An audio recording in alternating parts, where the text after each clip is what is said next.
Let me answer a community question about new accounts. In case of new accounts, the latest issue is in the trajectory of your account building is that you have a very hard time when it comes to getting heroes, because the only thing you can do is purchase these tokens for gold, and then in a month you're gonna get a generation 2 hero, plus you have the daily login, plus awakened Archibald one time in the sometime in the future when you have Dragon League already. But generation 2 heroes are the maximum. In Lucky Snatch, also called as Lucky Scam, you can spend 90,000 diamonds to get a generation 3.5 hero in average, but that's not realistic for most people. So you have to live with a stash of very bad heroes initially. One exception may be the VIP card, because either VIP card or the monthly non-VIP card, the left-hand side one, gets you access to this store. And if you check out heroes, I mean, you don't want Zeus most likely. Second generation gives you another 2 per day, so you can get a hero in 10 days instead of 30. And you can also get a generation 3 hero daily 1. So within a month you're gonna get a generation 3 hero. This is the absolute maximum pseudo free-to-play type of way to get a hero. Okay, so the generation 2 you can get it with both cards, the generation 3 only with the VIP card. They closed that problem that when you click here this was active, or they closed this feature back in the days that it happened, so now you cannot even do it without a VIP card. Either way, the situation is that you need to make choices as soon as you get your generation 2 hero. Because in this generation 2 box, you see second generation, you have these heroes right here. Now I have all the heroes without exception. All of these, because this is an older account, so I can help you with some of the choices. And the choices say, the question was whether to use Phoenix or to use the hero that is specifically geared towards that union. And that hero is Fiona, because we're inspecting chaos. It is a case-by-case basis decision, most of the time. This is Fiona. The case-by-case decision needs to be tested, and I'm gonna do this testing in a relatively realistic way, although the account maturity is somewhat higher. Training grounds. Practice ground, free practice. That's where you test. And this is gonna be the stash of attacking units. Now what I'm gonna do is I will use a relatively beginner team where you have access to a jester, you have access to a corrupted fiend most likely, and you have access to this dragon, divine dragon. And then you fill the rest with possibly Inferno Fortress units. You should have a devil by now. Oh, why is it only 5-star? That's crazy. On this account I have to work on it. Maybe I sold too many units. And you have this type of formation. And then the question is the choice of hero. So on one hand you can use Fiona. Right now 1-starred. And for the defending units, you obviously need a different formation. Yeah, this one, this is good. We will use the hero called Phoenix. Both of them 1-starred at the moment, so we could develop them. In fact, I will develop them relatively soon. And it's the same team.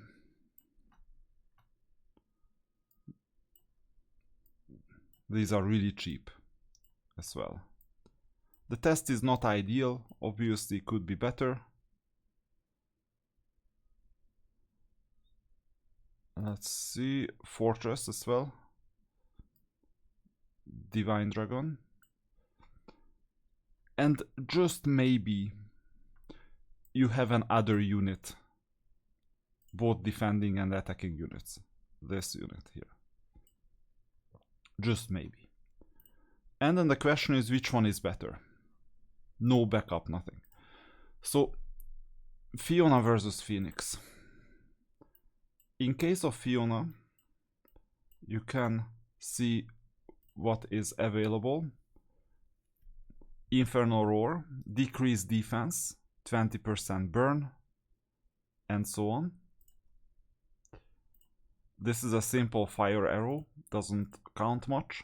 Bloodlust counts quite a lot in terms of attack increase and life drain increase in case you need extra attack performance, for example. How? For example, in illusory traces. And this one, Hellhound Phantom, prioritize spell damage to enemy units within a large range, decreasing their unit damage and attack speed by 20% each. Cooldown 10 seconds. So these are all relatively useful. Now, these are level 3 and level 4 spells only, unfortunately. While in case of the attacking units, you can see Phoenix, where you have this summoning, air-type spell damage to all enemy units, launching them into air for 2 seconds, purifying 2 stacks of buff, so it's a cleansing function. Apollo's Arrow. This is attack speed and unit damage of all friendly units. Really good, by the way, compared to its generation. And dodge of friendly units by this percentage. Finally, high morale to all non-Necropolis units. So if you have Necropolis, that's a bit of an issue. If you don't, that's not that big of an issue. Now, before starting the battle, I will do one thing. Not in the units, but in the heroes. I have more than enough simple spell scrolls to make sure that I max them out. Where is Phoenix? Where is Fiona? It's a bit hard to use this wheel, by the way. Here is Fiona. So in the view, I don't have an option to promote them. Masteries are just not a thing. I will fast upgrade all of them to maximum. Just in case. I have enough spell scrolls to do so. You may say it queues things a bit because you won't have level 30, you may have level 15 or so, but let's just investigate their performance. I'll leave masteries as they are. The other one is Phoenix. I'll do the same thing. So from level 1 all the way to level 30 something. So the damage increased significantly.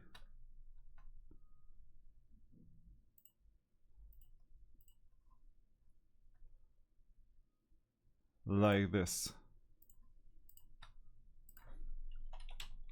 Okay.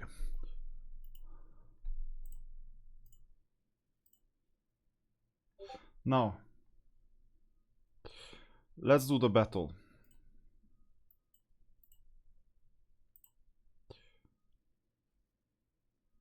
Defense. The only thing that changed was the hero. And let's see.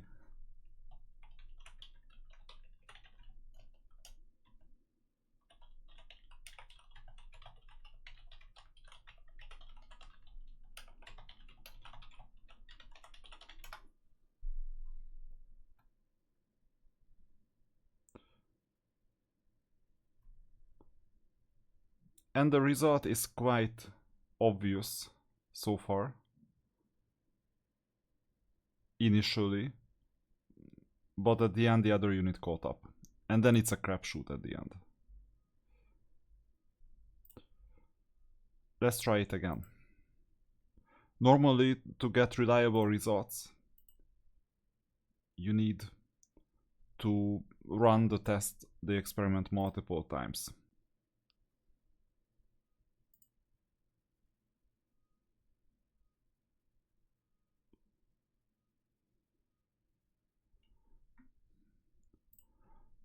So the choice of hero matters, but barely.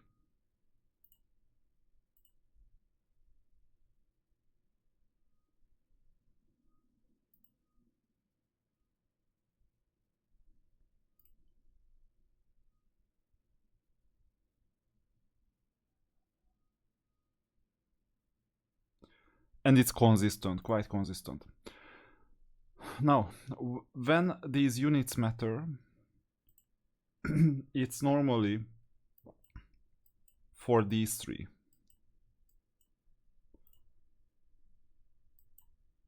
So the rest of the units are just extras.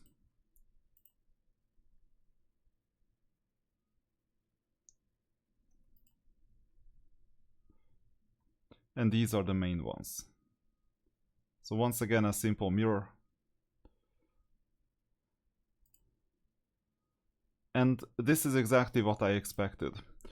That when you have units that were released after both Phoenix and Fiona, they interact with each other less. That's why the right hand side is doing better. Exactly. Quite consistently. And that's a bit counterintuitive because Phoenix also has full team buffing capabilities. But it's interesting. Maybe in a smaller team, they have less time that they spend on clearing R, SR, and SSR units. But ultimately, the choice of hero really doesn't matter much. The reason why it doesn't matter is that why would you invest in something that you won't use in a matter of 2-3 months? Within a few months you will get a generation 4 hero. These could be second team, third team heroes or adjutants. Now if you have second team, third team or adjutants, the story changes once again. Because now if you want to check out Fiona and Phoenix, let's see the so-called adjutant skills. Attack, fine. Blessing of the Gods, increasing critical hit by an additional 1% each time. Number 40.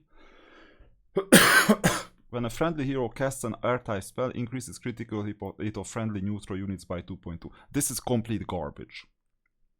I mean, you may say you want to increase the critical hit of the puppet by a bit, but that's a defensive unit anyway. Why would you do this? On the other hand, Fiona could make a good enough adjutant. When a friendly hero casts an ultimate skill, friendly Inferno units each gain something that we don't know what, that absorbs damage equals to 20% of their max HP for 10 seconds. When an enemy melee unit attacks a unit with and then once again the flaming shield, I guess, the attacker gains a stack of Scorch, and then Scorch is not added. And in level 40 increases effect of flaming shield to all factions, not just Inferno. So this is more than nothing. I'm not saying that this is the best skill that I've ever seen in my life, but at least it's semi-usable as an adjutant. And also when it comes to the spells themselves, you can see that this is good for all units. This one, fire type spell, that's one. Attack speed 20% is also quite useful in some places, like in the Dwarven Treasury, for instance, to boost the devil. So it works, more or less. Not the best one, but it works. So I would still go for Fiona. By the way, one of the best heroes of his generation is Dermot. But you don't have any synergy with it, so that's why I didn't recommend it. Simply because if you check it out, when friendly tower units are inflicted with anything, basically they gain a shield equal to 20% of their max HP, or gain invincibility for 1 second, 20% chance. this increases variance, but sometimes it changes things. For the next 12 seconds, increase their critical hit, and there is cooldown. That's one thing. And the spell wise, attack speed by 55.36% on level 1, higher levels even higher. Lightning bolt, arrow, doesn't matter. Electrical field. Reduction of all friendly tower units by 20% each. Silence. What? Unit damage reduction, to be exact, 20% each. Silence on all enemy units. And deals air damage, 2% of max HP every second for 0.6 seconds. But this could increase greatly. So for example, if I did a fast upgrade, you see that the 0.6 seconds becomes 6.8 seconds. Okay, so that's a lot more. And that's one thing. So more than 12% of their max HP is gone. It scales with HP. Okay, they can heal back, but it's still quite an okay hero to do at least something. Now for the Edgerton skill, this one is quite useful, but you're playing Inferno Fortress. So in this case, I would still go for Fiona for long-term usage. Sooner or later you'll get Phoenix as well. And you know what, if you're wrong, in that case you wait for another month and you get both. And then you decide and you can do the testing for yourself. Let me know in the comments what you think. This is kind of outdated, but for some people you have to live with some of these older heroes. At least you learn them, at least you get to know them. And if you have any questions, write it on Discord.